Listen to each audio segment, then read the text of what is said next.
Hay un tema recurrente, al final, cuando estamos hablando de inteligencia artificial, que es la eficiencia, ¿no? La eficiencia en procesos, la eficiencia a la hora de establecer los datos y la eficiencia económica también. Al final, ser más eficiente te hace más productivo y, por lo tanto, con mayor capacidad económica. Y de economía vamos a hablar ahora, porque vamos a hablar de financiación, un tema clave. Si bien venimos esta mañana hablando de suelo, de sostenibilidad, hemos visto la visión de las promotoras, toca hablar de financiación. ¿Quién paga la fiesta, ¿no? Vamos a ver ahora, bueno, pues qué opciones de financiación tenemos. Vamos a ver con la siguiente mesa si se está pudiendo realmente acceder a financiación para proyectos, para qué tipo de proyectos se está accediendo a esa financiación. Y vamos a ver también si la tecnología, que estamos hablando en este congreso, está cambiando las reglas del juego de la financiación o si sigue como siempre. Todo esto lo vamos a ver en la financiación del sector inmobiliario a examen. Y lo vamos a hacer con los siguientes ponentes que van subiendo ya al escenario según les voy nombrando. Rosario Casero es directora general de negocios de ICO. Es una profesional con amplia experiencia en la gestión de proyectos de financiación nacional e internacional. Responsable del despliegue de la financiación europea a empresas, promoviendo especialmente proyectos sostenibles y transformación digital. María Abascal es directora general de la Asociación Española de Banca. Como responsable de políticas públicas, es el área que engloba todas las actividades relacionadas con banca, regulación, operaciones, medios de pago y digitalización. Le une una visión prudencial, digital y de sostenibilidad relativa a la contribución social de la banca. Daniel Caballero es director de negocio inmobiliario y promotor de CaixaBank. Cuenta con casi 20 años de experiencia en el ámbito de la banca de empresas. Y por último, Juan Villén es fundador, miembro del Consejo y CEO de Idealista Hipotecas, el principal broker hipotecario español que también opera en Italia y Portugal. Sin más, os dejo con ellos, vamos a hablar de dinero, de financiación. Muy bien. Lo primero, buenas tardes a todos. Muchas gracias. La verdad es que ser los siguientes que actúan después de un Chester entre Juan Antonio e Ismael es bastante complicado. Intentaremos hacerlo bien. Habíamos pensado en bailar o algo los cuatro, pero intentaremos no recurrir a ello. Oye, lo primero, muchísimas gracias. Como siempre, un placer estar aquí. Y bueno, nos toca, lo dice el título, ¿no? La financiación del sector inmobiliario a examen, ¿no? El que ha puesto el título, sobre todo por la parte examen. Me imagino que esperaba que contáramos un poco de cómo vemos actualmente la financiación al sector inmobiliario. Yo creo que hoy las personas, los tres expertos que hoy me acompañan, cada uno en su materia, yo creo que intentarán despejar pues alguna duda o aportar sobre todo algo de información referente a la financiación y yo intentaré introducir alguna pincelada también de cómo lo vemos desde CaixaBank. Vamos a hacerlo un poquito en función de debate, no queremos hacerlo demasiado pesado. Y sí que me gustaría empezar, no sé, me ahorro las presentaciones porque ya os han presentado perfectamente y yo por romper el hielo, Charo, no sé vosotros desde lo que es la visión del ICO. Esta mañana incluso pues en alguna de las ponencias, las presentaciones, la propia ministra hablaba de algunas líneas de financiación, algunos convenios que desde el gobierno y desde el ICO estáis implementando y no sé si nos puedes contar cuál es la visión que tenéis desde el ICO de cómo está todo el mundo de la financiación al sector inmobiliario y también si nos quieres hablar o darnos algo más de luz de esos convenios, de tanto los jóvenes como el alquiler asequible y otros muchos que me consta que tenéis en marcha y que estáis muy preocupados.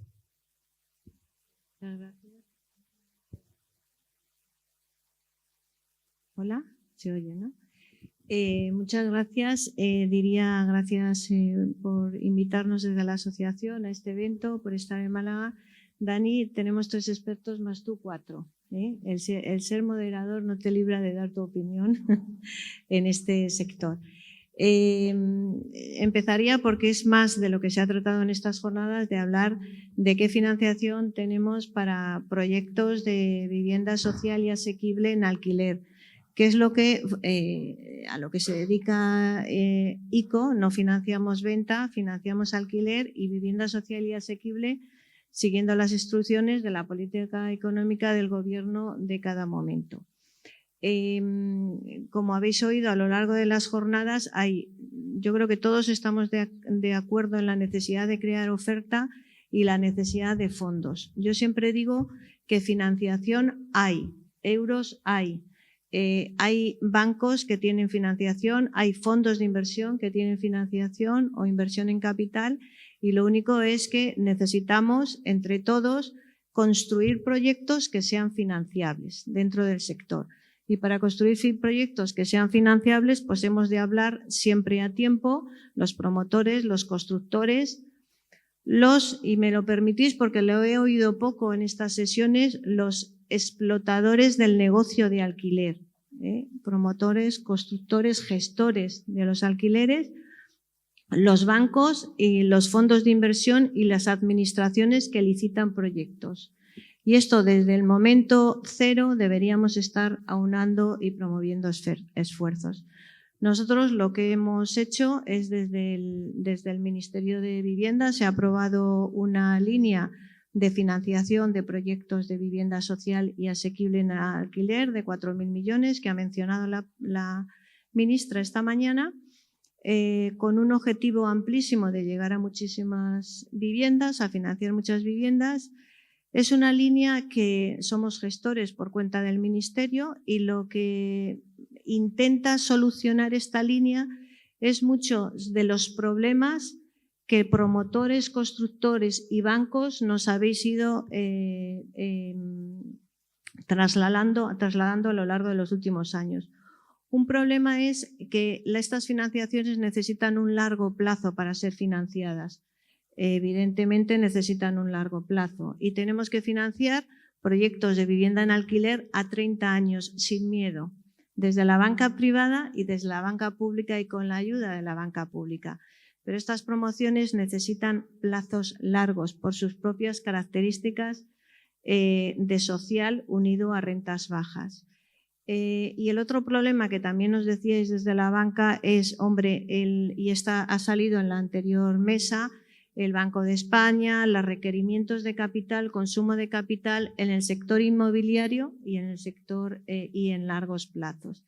Y para esto el Ministerio de Vivienda, pues generosamente ha aprobado para solucionar este problema un aval del 50% del préstamo. Por tanto, estamos construyendo un modelo de financiación más ad hoc a lo que el sector necesita, porque desde el sector público estamos proveyendo financiación a 30 años que viene de los fondos del Next Generation a través del Ministerio de la Vivienda y aval del 50% de cada uno de estos proyectos. Hemos firmado un acuerdo entre el Ministerio y el ICO como gestor y ahora estamos, como bien sabéis, desde el sector banca, hemos lanzado los convenios ICO-bancos para que la banca se vaya adhiriendo a estos convenios. Esto significa que cualquiera de vosotros que quiera financiar su promoción de vivienda social asequible en alquiler se dirige a un banco privado, también al ICO, pero a un banco privado para pedir fondos hasta 30 años con el aval del ICO. Insisto en esta idea porque, como también decía la ministra esta mañana, tenemos 57 proyectos en estudio dentro de ICO. ICO tiene al menos capacidades en cuanto a recursos que la banca privada. Luego, no vamos a conseguir hablar de las cifras de 100.000 viviendas, no sé cuántas mil financiables solo con el sector público. Por tanto, un claro ejemplo de colaboración público-privada, banco privado, banco público, para financiar todos estos requerimientos. Y hemos ido un pasito más, si me lo permites, y ha salido en estas sesiones, bueno, pero es que un proyecto de 100 necesita una parte importante de recursos propios del propio promotor, necesita la parte de deuda financiar, pero necesita una parte importante de inversión en capital de fondos de inversión, que también tienen que estar en la ecuación desde el primer momento. Y aquí pues estamos promoviendo desde ICO, que si todo va bien lanzaremos en este año, una licitación para que los fondos de inversión, gestoras de fondos especializadas en este sector, solo vivienda asequible en alquiler, en esos requerimientos de invertir en capital en estos proyectos, el ICO les va a acompañar siempre en una participación minoritaria y vamos a sacar este nuevo producto para también apoyar al sector dentro de la parte de capital. Por tanto, capital, deuda y aval. Creo que es un poco el esquema para vivienda asequible en alquiler. Luego tenemos otras líneas, pero lo dejo para un momento posterior, si cabe. Muchas gracias, Charo. Oye, pues por supuesto que es de agradecer la iniciativa del Ministerio, del ICO, y ha quedado claro, entidad financiera, a ser posible CaixaBank, por ejemplo, ¿no? Y luego la combinación. Podéis ir todos a pedir un préstamo a CaixaBank desde mañana si firma el convenio con estos fondos y aval del Estado. Bueno, no sé si será mañana o próximamente, pero lo haremos. Ya ves que con Charo siempre el efecto boomerang vuelve al mismo sitio. Oye, muchísimas gracias, Charo. Y luego sí que sería conveniente, yo creo que hablar del resto de convenios y líneas que tenéis. María, me apuntaba muy bien, dice, bueno, CaixaBank o cualquier entidad financiera. María. Cualquiera. María, desde su visión, ¿no? de toda la Asociación Española de Bancaria, pues obviamente tienes una visión, yo creo que privilegiada, de qué perspectiva y sobre todo de qué visión y de qué forma o qué papel están jugando y tienen que jugar las entidades financieras. Y yo creo que también tu vinculación, ¿no? con el regulador también nos puede dar una visión a nivel de marco regulatorio, de financiación responsable. No sé cómo puedes aportar un poco. Bueno, pues muchas gracias, Daniel. Gracias, Juan Antonio, Beatriz, por invitar a la Asociación Española de Banca a participar en este Congreso Nacional de Vivienda. Nos parece que es un tema fundamental. Yo creo que todos somos conscientes de que hay que tener este diálogo para buscar soluciones desde todas las distintas instancias. Yo me gustaría centrarme. Bueno, se ha comentado muchos temas a lo largo de la jornada de hoy, pero bueno, la mesa que nos ocupa hoy es financiación, ¿no? Y centrándonos en esta dimensión, porque hay otros muchos aspectos, lo primero comentar, bueno, como el Banco de España recoge en su informe de estabilidad financiera, a lo largo de estos últimos años no se han acumulado desequilibrios desde el punto de vista de estabilidad financiera. Esto nos parece una noticia positiva. Y también nos parece una noticia positiva que desde el sector lo que observamos es que no hay una restricción a la oferta de financiación, no hay una falta de oferta de financiación, lo que vemos es que hay una falta de oferta de vivienda, ¿no? Pero para eso hay otros muchos motivos y palancas que gestionar. Pero la buena noticia es que la banca está preparada para ofrecer la financiación que se necesita en los distintos segmentos, en mercado hipotecario, en el mercado promotor y actividades conexas a la construcción, ¿no? Por ir un poco al detalle, en el mercado hipotecario, bueno, vimos que los años 21 y 22 fueron años muy buenos, años de importante crecimiento en nuevas operaciones, también había mucho ahorro ahí y demanda embalsada después de la pandemia. El año 23 quizás ha sido un año un poco más particular en donde se ha dejado notar mucho el efecto de la rápida subida de tipos de interés decidida por el Banco Central Europeo para luchar contra la inflación, y es verdad que esto pues, ha frenado y ha reducido el número de nuevas operaciones y además ha generado un efecto de amortizaciones anticipadas de todo aquel que tuviera ahorro para hacer frente a la subida de la cuota, ¿no? Pero en el año 24 lo que vemos es de nuevo un crecimiento sostenido. Ya estamos viendo crecimiento en las nuevas operaciones, menor ritmo de las amortizaciones anticipadas y realmente el stock en el mercado hipotecario pues está en el entorno de los 500.000 millones de euros, bueno, que es una cifra importante, ¿no? Además, la banca en este tiempo también ha estado acompañando a sus clientes, a los prestatarios, a través de distintas medidas. Conocerán que la banca suscribió un código de buenas prácticas para el alivio del deudor hipotecario vulnerable y también, bueno, pues en los últimos años ha hecho sus deberes para preparar al cliente frente a la subida de tipos, ¿no? Y de hecho, lo que se observa es que en los últimos años, sobre todo lo que se comercializaban eran hipotecas a tipo fijo. En los últimos tiempos se ha generalizado también las hipotecas a tipo mixto, ¿no? Y además yo destacaría que se ha hecho pues, en unas condiciones de competitividad, porque la financiación de hipotecas en España pues, es hasta 50 puntos básicos más barato que en la media de la zona euro, ¿no? En el segmento de préstamo promotor, actividades conexas a la construcción inmobiliaria, también el Banco de España, en su último informe de estabilidad financiera, cuantifica que el crédito a estas actividades es de unos 113.000 millones, ¿no? Por tanto, aquí lo que observamos es un lógico ajuste, después de, bueno, pues todos conocemos los excesos que entre todas las partes, administraciones, sector financiero y seguramente también sector construcción, pues tuvimos que gestionar. Estamos en torno a un 20% del máximo de crédito promotor alcanzado en los años 2008 y 2009, pero bueno, estamos digamos, en unos niveles similares al porcentaje de crédito sobre total de cartera de préstamo que tiene Italia y Portugal. Y bueno, también la buena noticia es que el valor añadido que aporta el sector construcción y promotor al PIB de la economía española pues está en línea con la zona euro, ¿no?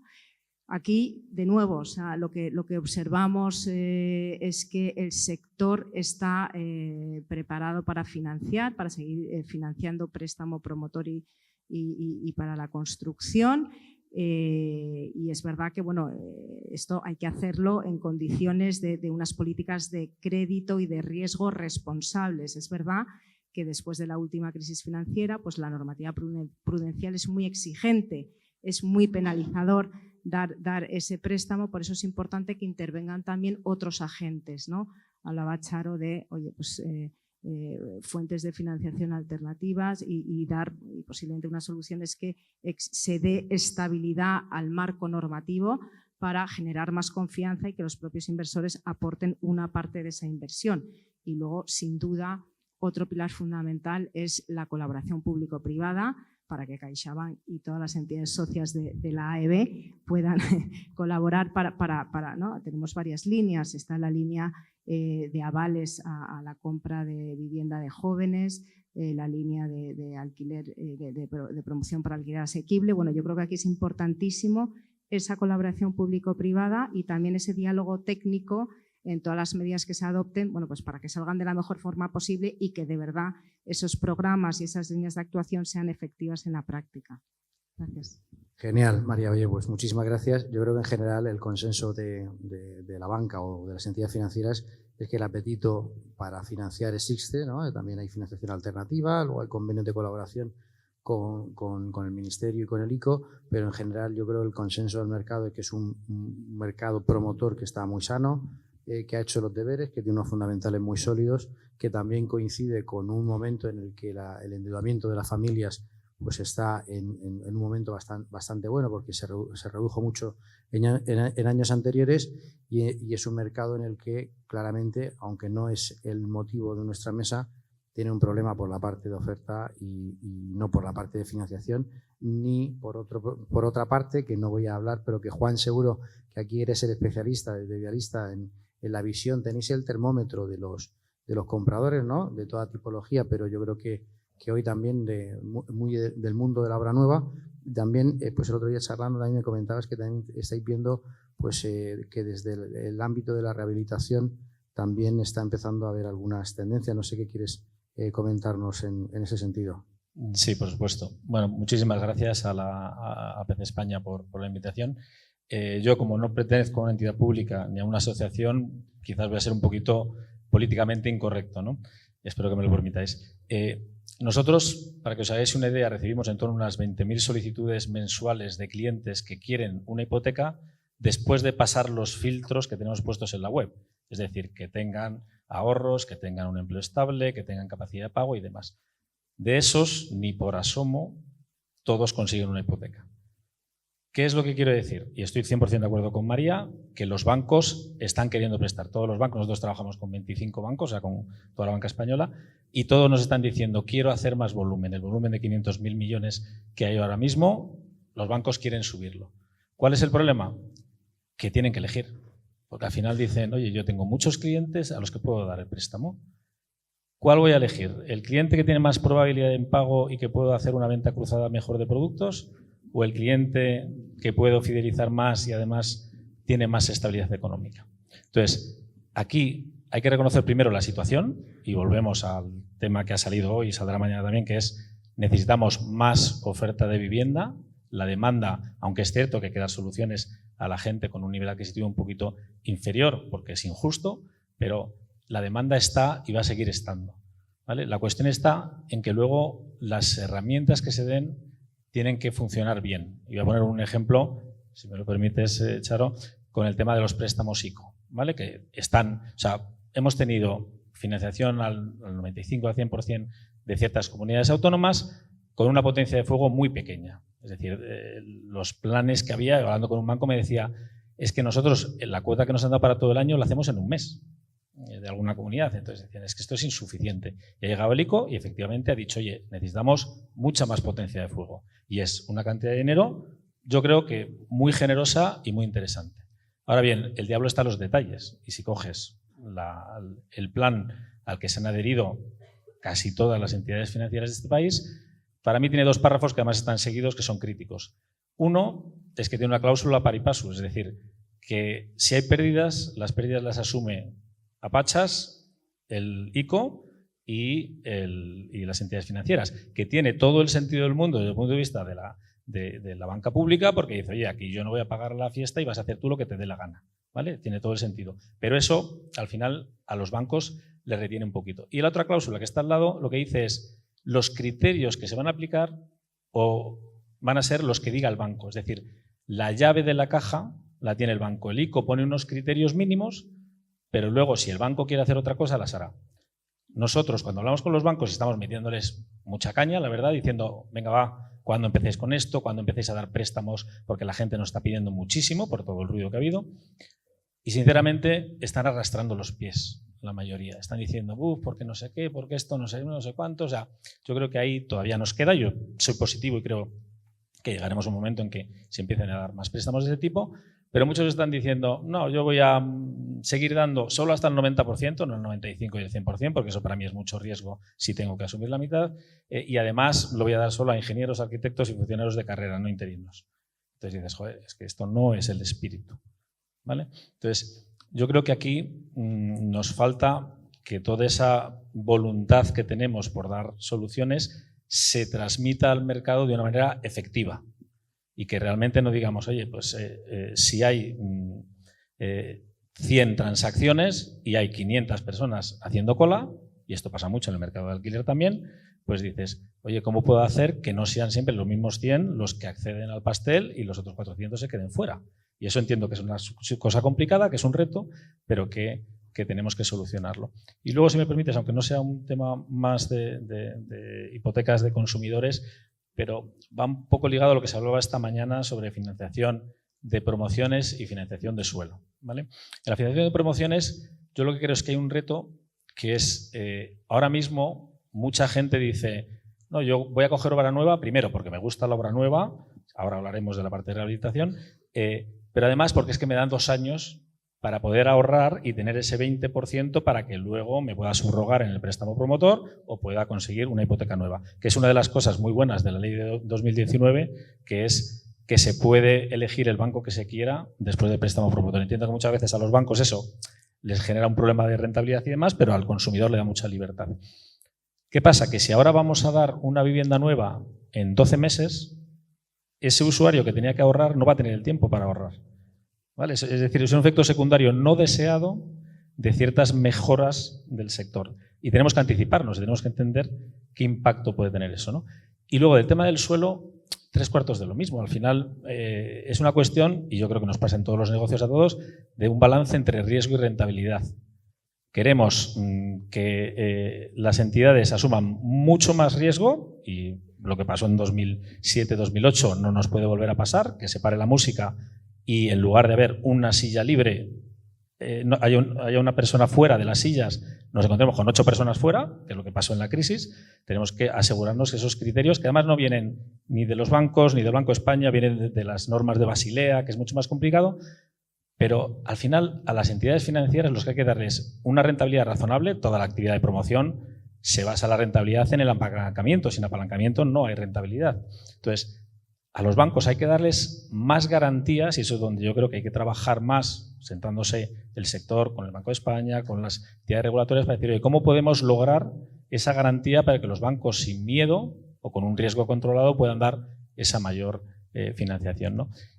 Y luego, dentro de esa parte de la oferta, comentabas, Daniel, el tema de la rehabilitación. Yo creo que es súper importante. O sea, tenemos un parque de viviendas muy anticuado, que la gente compra y dice, estoy comprando una vivienda que me voy a tener que gastar un pastizal en rehabilitarla, y las soluciones creativas de dar financiación para la compra y para la reforma, y además ayudar a la gente a que coja los fondos Next Generation, que están para eso, para ayudar a esas rehabilitaciones.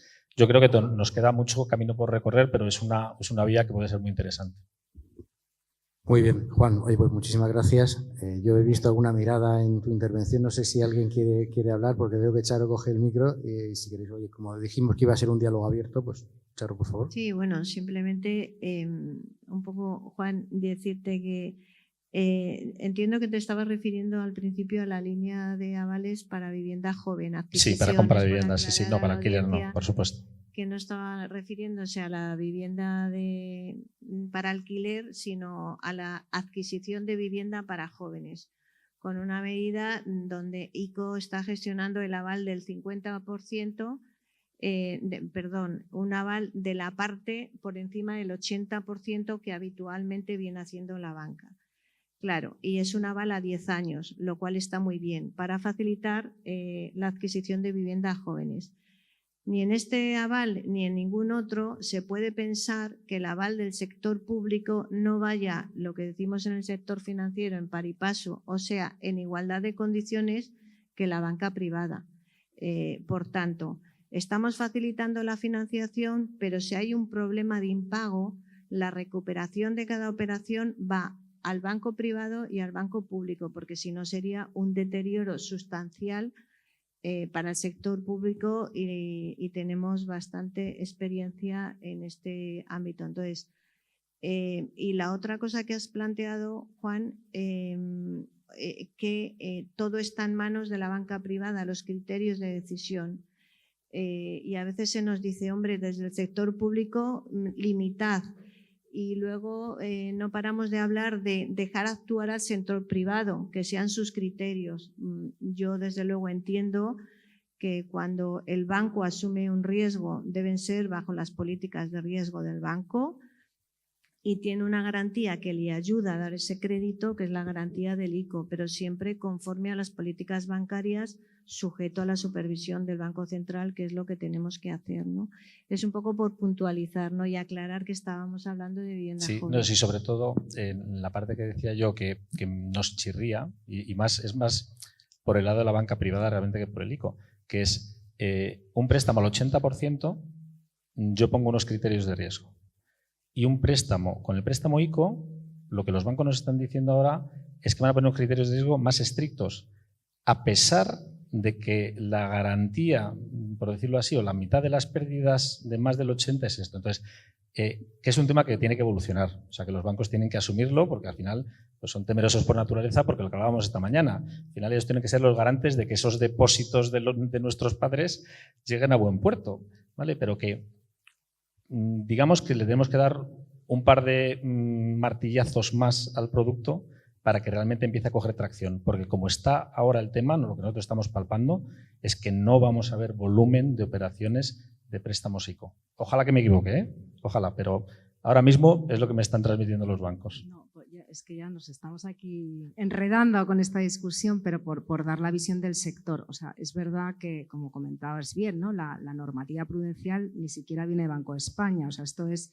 Basilea y luego lo que se negocia en Europa y lo que el supervisor en Frankfurt exige a los bancos. Entonces, la realidad es que bueno, pues oye, todavía queda en la memoria de las autoridades, tanto reguladores como supervisores, lo que supuso la crisis inmobiliaria anterior, y la realidad es que la normativa prudencial es muy estricta. Entonces, el supervisor, desde luego, no promueve ni fomenta que se den hipotecas por encima del 80%, ¿no?, del loan to value. Aquí, entonces, con este programa, bueno, pues hay algunos retos que tendremos que ver cómo se salvan. Lo primero es que el aval es por 10 años, cuando la hipoteca suele ser de 30 años. Esto es una primera cosa. Y lo segundo es que es verdad que con este aval, bueno, que es del 50%, pero ni siquiera llega a compensar seguramente todo ese exceso de penalización que tienes por dar operaciones por encima del 80%, ¿no? Entonces, bueno, pues habrá que ir viendo. Muy bien. Oye, yo creo que esta pregunta ha suscitado bastante controversia, como veis. Bueno, yo sí que, si os parece, por cerrar el bloque de financiación y por cerrar también la parte de esa línea de avales, yo creo que todas las entidades financieras y, por supuesto, el ICO, lo que tenemos que velar es y por supuesto, las plataformas como la vuestra, ¿no? Yo creo que todos tenemos que velar porque el que realmente quiere comprarse una casa y necesita cualquier tipo de financiación pueda pagar, puede hacer la devolución de la financiación. Yo siempre me fijo más en la ratio de esfuerzo, la DTI, ¿no? Cuánto le supone en el pago de la hipoteca que no en el porcentaje, que la garantía es importante, ¿no? Pero yo creo que es mucho más importante que el comprador de la vivienda pueda pagar la hipoteca, y coincido con vosotros tres en que yo creo que es una línea nueva que tenemos que mejorar entre todos, y por parte del Ministerio, por parte del ICO, por parte de las entidades financieras, hay mucho interés. Sabemos que es una necesidad, además, en un colectivo que Juan Antonio siempre nos recuerda, muy enfocado a los jóvenes, ¿no? Que yo creo que entre todos tenemos que cuidar y mimar, y seguro que seremos capaces de pulir y mejorar entre todos esa colaboración. Vamos a pasar al bloque de sostenibilidad, ¿vale? Y si os parece, la última pregunta, pues intentamos englobar algo que nos hemos dejado en el tintero ahora.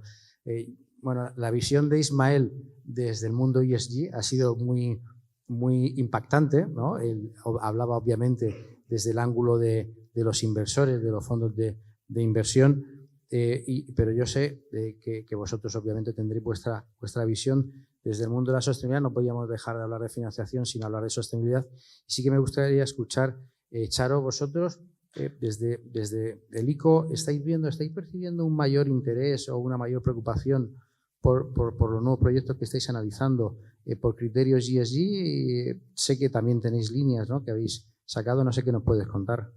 Sí, claramente en nuestra visión el mundo ha cambiado en banca pública y privada.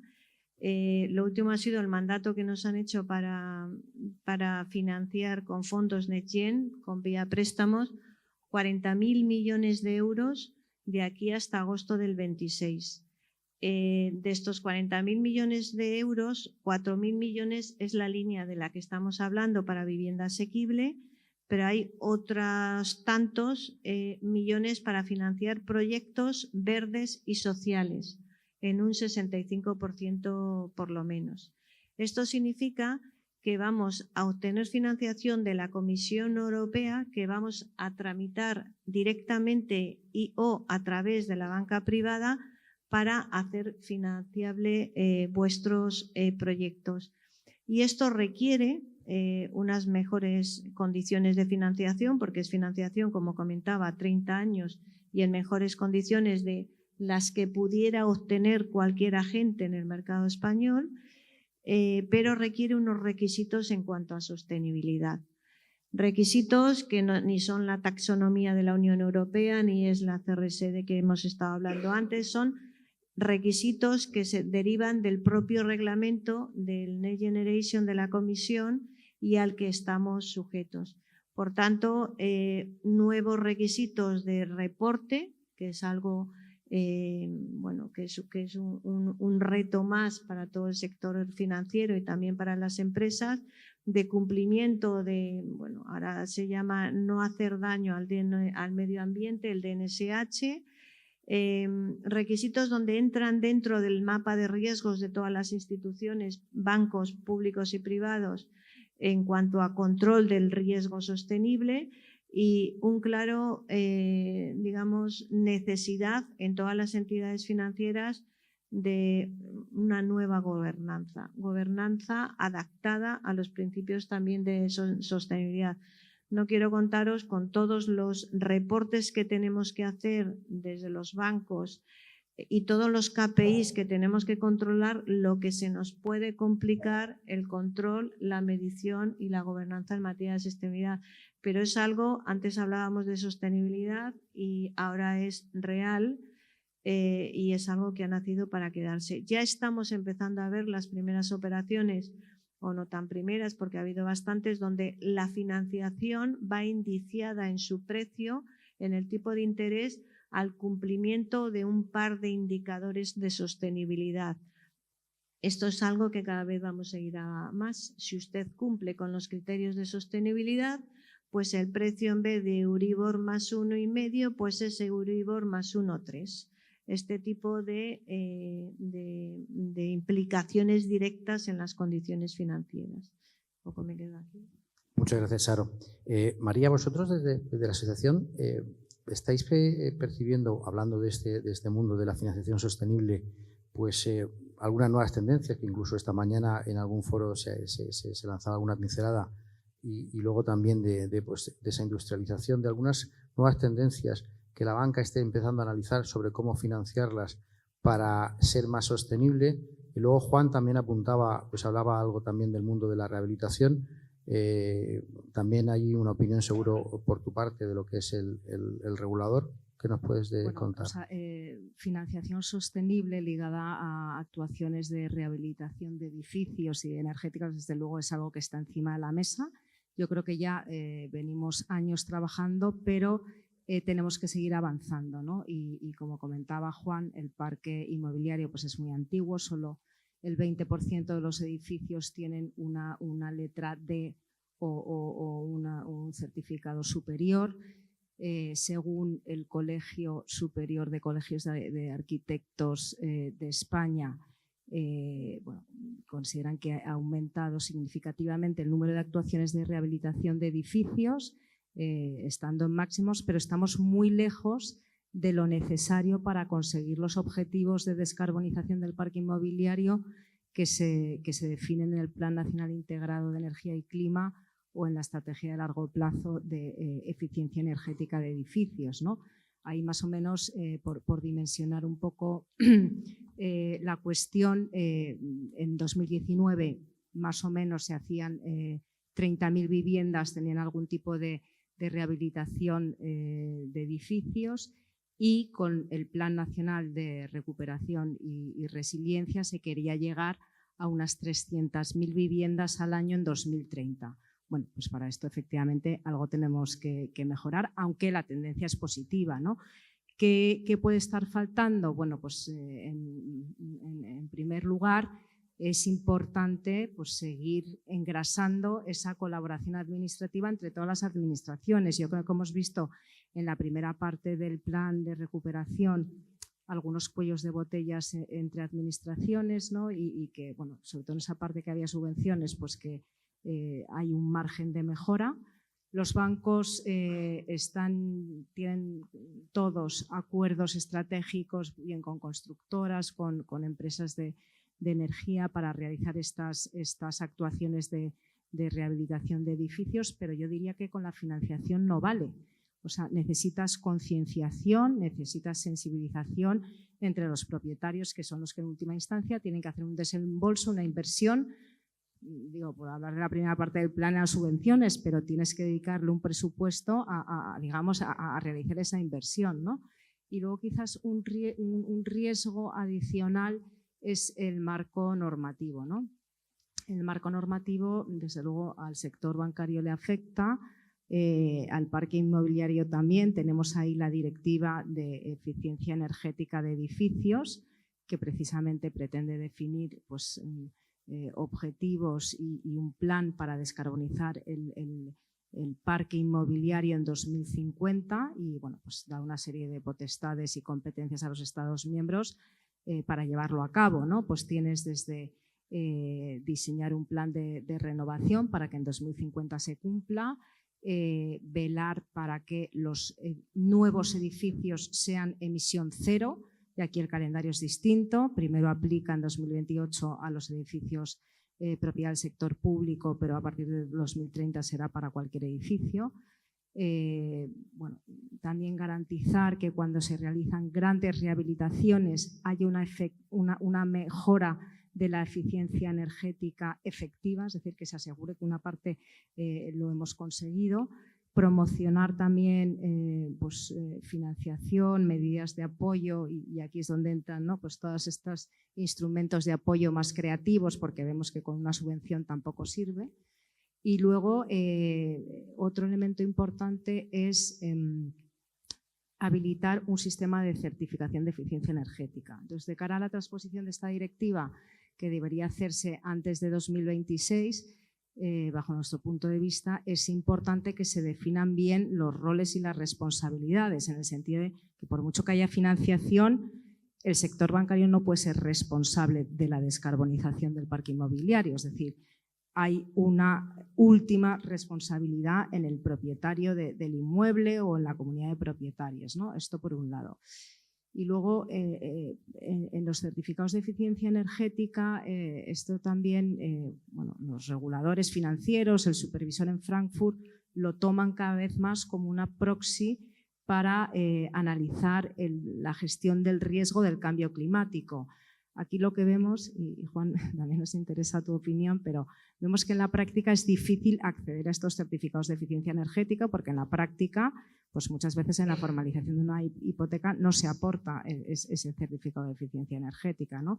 Desde luego que nosotros entendemos que esto hay que solucionarlo entre todos y que hay que cambiar un poco la cultura de la sociedad en la importancia que tiene este certificado de eficiencia energética en la valoración de ese colateral, ¿no?, que es una hipoteca. En este sentido, somos positivos de la medida que ha propuesto Tesoro, que de hecho hace 2 semanas en una consulta pública proponía que se incluya el certificado de eficiencia energética como un elemento obligatorio de la tasación. Nos parece que esto es importante y que esto puede ayudar por lo menos a solucionar el flujo. Del stock también nos tendremos que ocupar, ¿no? Pero bueno, esto es positivo. Genial, María. Pues apuntando un poco la línea que comentabas, nosotros, datos de la entidad para que conozcáis también, en esa obra nueva, ¿no?, en ese flujo de obra nueva, que al menos sí que es la que estamos actuando por los promotores que estáis aquí y también lo que estamos financiando, en las subrogaciones que estamos haciendo en la entidad, cerca del 96% de las subrogaciones que hacemos a día de hoy cuentan con certificados energéticos o bien A o B. Yo creo que donde tenemos que centrar todo mucho nuestro esfuerzo es sobre el parque existente, porque el de la obra nueva ya viene desde esa perspectiva. Ahí, Juan, un poco volviendo a tu visión desde el ángulo de los compradores, no sé si nos puedes decir en qué medida estáis viendo que los compradores valoran esa sostenibilidad a la hora de tomar la decisión de comprar una vivienda u otra, y también a nivel de si estás detectando que las entidades financieras realmente estemos creando una gama de productos financieros para financiar pues esas rehabilitaciones, incluso en algún caso también compra más rehabilitación. Un poco que nos des tú la visión de idealista de este aspecto. Sí, a ver, yo diferenciaría 2 cosas.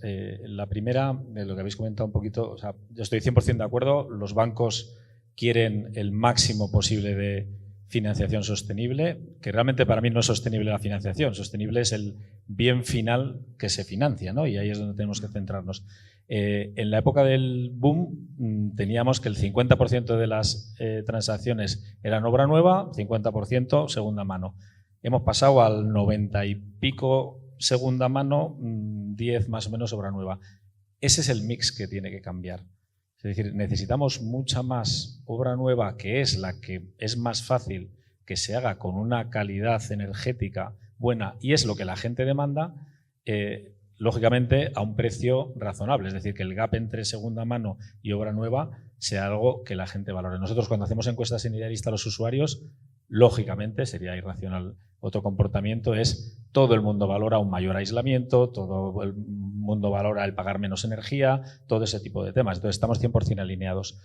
¿Cuál es la estrategia? La estrategia no es bajar 10 puntos básicos una hipoteca. Porque, además, como funciona el mercado español, es que te vas a la oficina de al lado y dices, me dan esta hipoteca, no te preocupes que yo te la rebajo. Y te bajan 10 puntos básicos más y con ese dinero te vas a comprar una vivienda de segunda mano. Es decir, el usuario no está valorando eso, está valorando, al final, la financiación, como se hablaba antes de la tecnología, es un medio para un fin. Y el fin es comprar la vivienda. Entonces, yo creo que el énfasis se tiene que hacer más en decir cómo ponemos más vivienda sostenible en el mercado con unas características que las entidades financieras quieran financiar. La segunda parte es muy sencilla, es decir, si cumplen esos criterios, al contrario, que es lo que decía yo al principio, en este caso todos los bancos quieren dar financiación de ese tipo de inmuebles, más obra nueva, pues yo creo que estamos, no voy a enrollar sobre ese tema. En la parte de rehabilitación, yo creo que el problema que tenemos aquí es doble. Por un lado, que en muchos casos la rehabilitación implica cambios en la comunidad de propietarios y quien tenga la suerte o desgracia de vivir en una comunidad de propietarios sabe lo complicado que es aprobar ciertas cosas a nivel general, ¿vale? Y luego la segunda es acceder a las subvenciones y a los fondos, ¿no? Yo creo que ahí es donde también tenemos que hacer una mejora en el sector para hacer más fácil a la gente ese acceso a los fondos. Y ahí hay entidades, y no porque esté Daniel, pero es verdad, pues CaixaBank ha sacado un producto ahora que dice, yo te doy la financiación de la compra, te financio el 80% de la reforma y además te hago la gestión de los fondos Next Generation para que puedas tener ese ahorro. O sea, ese es el tipo de innovación, más que en el precio, yo creo que en el precio no es tan importante, esa innovación en la parte de hacérselo fácil a los usuarios es donde yo creo que está el reto. Genial. Oye, pues muchísimas gracias por tus aportaciones y por la parte final también. Oye, y hablando de agradecer... No digo que no sois los únicos y espero que haya muchos más bancos haciéndolo porque yo creo que eso siempre será positivo. Pues agradece que hoy nos hayas citado. Bueno, y aprovechando también que has mencionado eso, sí que quiero agradecer que yo creo que por parte de todos está clara la necesidad de rehabilitar el parque existente y hoy, oye, que estoy viendo en primera línea tanto a David Lucas como a Javier Martín del Ministerio, pues agradeceros personalmente que están totalmente muy involucrados y colaborando con nosotros y me imagino que con el resto de entidades en buscar la mejor solución más allá de que haya ayudas, ¿no? o fondos europeos, un poco buscando algo que sea permanente y más duradero en el tiempo, porque sí que es cierto que nos tenemos que poner todas las pilas. Y volviendo un poco también a tus palabras, María, yo creo que el tema de la concienciación y tienen que ser los propietarios de las viviendas los primeros que tomen esa decisión y hay un mundo muy amplio ahí de comunidades de propietarios, de administradores de fincas, de agentes rehabilitadores, que entre todos tendremos que buscar cómo engrasamos cada vez más el mecanismo para hacer que esa máquina pues vaya lo más rápido posible. Bueno, si os parece bien, intentando adecuarnos al tiempo que nos han dejado sin que nos saquen ningún warning, no podríamos pasar por nuestra mesa con un claim en el Congreso de Innovación o de Tecnología e Inteligencia Artificial para hablar brevemente o de la forma que queráis cada uno de cómo estáis viendo, pues no sé, ahora si quieres cambiamos el turno o el orden y empiezo por María. María, desde la asociación, ¿cómo están afrontando las entidades financieras toda la implementación de la inteligencia artificial? Bueno, los bancos son pioneros en el uso de este tipo de modelos de datos, ¿no? Y tienen todos unos sistemas y unos modelos de gobernanza de datos ya muy robustos, implementados desde hace tiempo y de hecho pues, utilizan esta tecnología ya en la realidad y para mejorar los servicios y para adaptarlo a las necesidades de los clientes. Quizás bueno, pues esto ha permitido poner en el mercado, por ejemplo, soluciones gratuitas por parte de distintas entidades de modelos de análisis masivos de datos, por ejemplo, que facilitan una toma de decisiones mejor informada a la hora de comprar una vivienda o meterte en un contrato de alquiler y además de darte los precios y demás, pues aportándote a lo mejor una información adicional como servicios cercanos, ¿no? Pero un caso de uso interesante que viene por delante y que está además recogido en el Reglamento de Inteligencia Artificial en Europa es el de la concesión de crédito y cómo los bancos hacen el scoring de crédito, ¿no? Nosotros entendemos que bueno, a través de esta tecnología y de estos modelos de datos vas a poder tener más precisión y seguramente esto redunde en una mayor inclusión financiera, ¿no? O sea, alguien que antes a lo mejor pues con los indicadores tradicionales a lo mejor no entraba en esa concesión de riesgo, pues se pueda beneficiar. Por supuesto, todo esto haciéndolo con las máximas garantías que ya prevé el reglamento de inteligencia artificial para todos los sectores, ¿no? Porque no es un reglamento exclusivamente del sector financiero. Esto tiene sus propios retos pues, en temas de evitar los sesgos de los modelos, explicabilidad de los modelos, disponibilidad de los datos, ¿no? Pero como digo, pues el sector bancario ya lleva muchos años usando. Muchas gracias, María. Charo, ¿y en el ICO? En el ICO aprendimos muchísimo en la época del COVID y fue un aprendizaje a la fuerza, pero de la necesidad virtud, que decía mi padre. Y avalamos en un periodo récord más de 1.200.000 operaciones. Esto nos hizo cambiar totalmente nuestros sistemas tecnológicos y de conexión con todos los intermediarios financieros para que vosotros pudierais y todas las empresas pudieran pedir los fondos. ¿Dónde tenemos otro gran reto? Pues en canalizar estos 40.000 millones de fondos europeos a través del sistema financiero, diseñando una plataforma tecnológica que agilice todos los trámites y donde estemos conectados todos. Todos, incluidos bases de datos de la propia administración para ayudar a agilizar todos los procesos vuestros y del propio intermediario. Este es nuestro gran reto. Y también estamos trabajando en el proceso de aprobación de operaciones de una forma más con un rating automático para este sector, que es un poco diferente de una empresa corporativa, y yo creo que este es el segundo gran reto aplicando la inteligencia artificial, ¿no? Genial, muchas gracias, Charo. Juan. Bueno, la verdad es que Idealista, pues como todos sabéis, nació como un modelo para disrumpir un poco el sector en su día, en el año 2000, con lo cual llevamos, digamos, que esta innovación en el ADN, y como no podía ser de otra manera, pues la inteligencia artificial la llevamos usando hace tiempo y la abrazamos porque nos gusta, creemos que tiene muchísimo sentido, y yo, por no enrollarme, casi diría fundamentalmente dos cosas, ¿no? Una es que se debe usar desde una hoja en blanco, es decir, tengo este proceso, ¿cómo meto la inteligencia artificial para hacer un poco de ajuste, de engrasar tornillos? No tiene mucho sentido. Lo que tiene sentido es decir, oye, yo tengo esta necesidad de usuario, estos problemas, con estas herramientas que tengo. Al igual que antes te hacías una casa con adobe y con madera y tenías una técnica de construcción, pues ahora con los nuevos materiales construyes de otra manera distinta. Pues esto es un poco lo mismo. Tengo unas herramientas distintas, ¿cómo puedo diseñar el proceso desde cero? Sé que esto es muy fácil decirlo y luego dices, oye, tengo aquí una estructura tremenda, ¿cómo hago los cambios? ¿No? Y ese es el reto, ¿no? Y luego la segunda parte es un tema que se hablaba antes, ¿no? De la parte de ética, que yo diría ética y estética también, ¿no? En el sentido de que es muy importante saber para qué se van a utilizar estas herramientas y cuáles son los efectos inmediatos y los efectos de segunda ronda o de tercera ronda no previstos. Es decir, yo puedo tener un modelo, y en la parte hipotecaria lo vemos muy claro, joder, que sigue siendo un dolor conseguir una hipoteca. O sea, tardas muchísimo tiempo, te piden los papeles, nosotros como los brokers hipotecarios tratamos de facilitar las cosas y luego llega el banco y el banco vuelve a pedir los mismos papeles. Y a veces la gente se desespera, ¿no? Entonces, yo creo que en esa parte la mejora del proceso puede ayudar muchísimo, ¿vale? Pero puede tener también un efecto de, venga, yo tengo un scoring nuevo con inteligencia artificial, hay una entidad de crédito, se llama Firm en Estados Unidos, que dice que ellos miran 250 puntos diferentes de datos de los clientes.